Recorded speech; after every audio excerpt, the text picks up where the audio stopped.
نبدأ فيديو اليوم بالصلاة والسلام على رسول الله. اللهم صل وسلم وبارك على سيدنا محمد عليه الصلاة والسلام.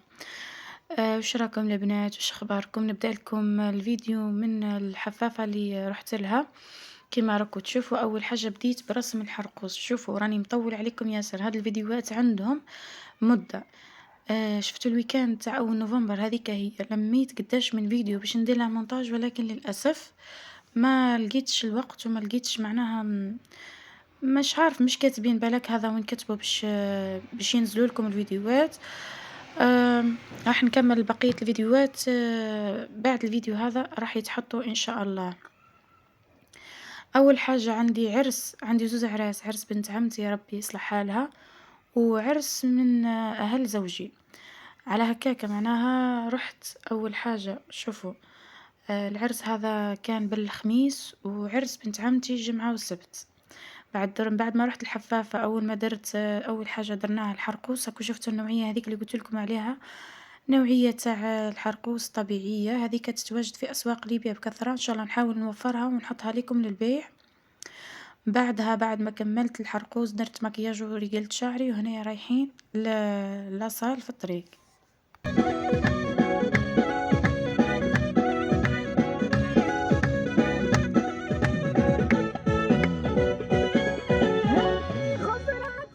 كيما راكم تشوفوا هنا يدي بعد ما رسمت لها الحرقوسة، كنت تشوفوا فيها فيها التيست تاع الغجلاف. كنت حابة نتيستي واحد ونشوفها يخرج لي مع المكياج ولا لا. هنا لبست روبة لونها اورانج كيما بنت لكم في الاول الفيديو، وحبيت نسق لها لون تاع المكياج. هنا ما كانش عندي الوقت باش نلبس الاكسسوار تاعي، لبستهم في الطوموبيل. وبعد ما وصلنا لاصال كيما راكم تشوفوا، وصلت شوي روطار، لقيتهم ديجا حطوا القهوة هنا، يوزعوا مع القهوة الباتيسري، ما وزعوش الكاطو. يعني كل واحد والامكانيات تاعها، كل واحد قدراته، وكل واحد وش يحب يوزع في الأعراس. هنا أول ما دخلت لاصال نلقى العروسة هذاك، وين دخلت ربي هنا ويصلح حالها.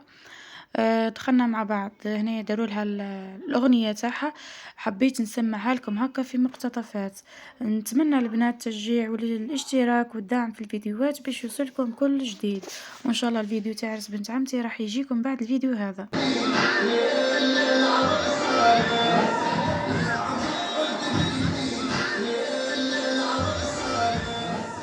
ربي يهني ويصلح الحال. هنا في العطلة هذه تاع نوفمبر كانت بكثرة الأعراس والأفراح.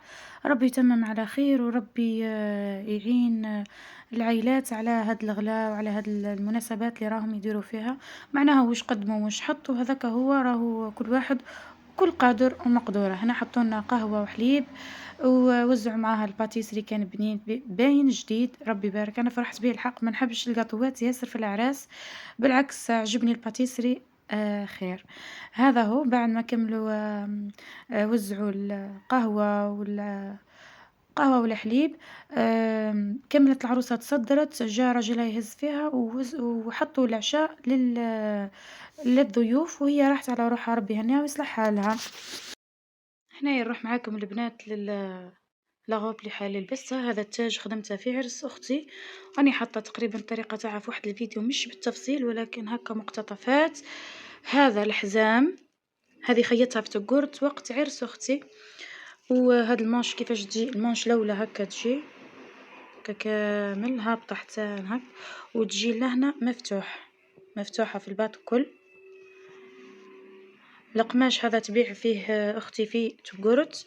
شوفوا الفصاله تاع الرقبة تجي شغل جمون فو هك، تجي هكا يا البنات.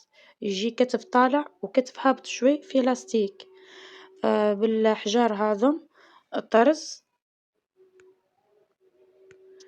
والمانش الاخرى هي كيفاش تجي عريضة ومطروزة من القدام من الخلف. الجهة هذه اطول من الجهة هذه، دراع هذا من الامام وهكا من الخلف. هزوا الفصالة عبالك تعجبكم. شوف درتها في اللون الأورانج، وهنايا في الأسفل كامل تجي فيها هكا فتحة. هاهي الفتحة لهنا يا البنات، واصلة تحت الركبة، ماهيش معناها للركبة، ماهيش فتحة كبيرة ياسر، وماهيش عريضة ياسر من الأسفل عادي. ها هي الفتحة كيفاه. هذا هو طول هالروب. ها ان شاء الله بركي يكون الشكل واضح.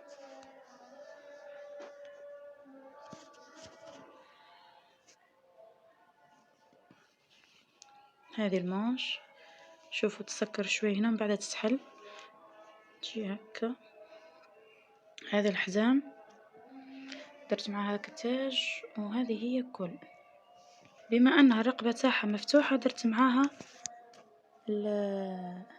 الاكسسوار هذا يجي هبة، يشبه المثلث. هذا يجي في الرقبة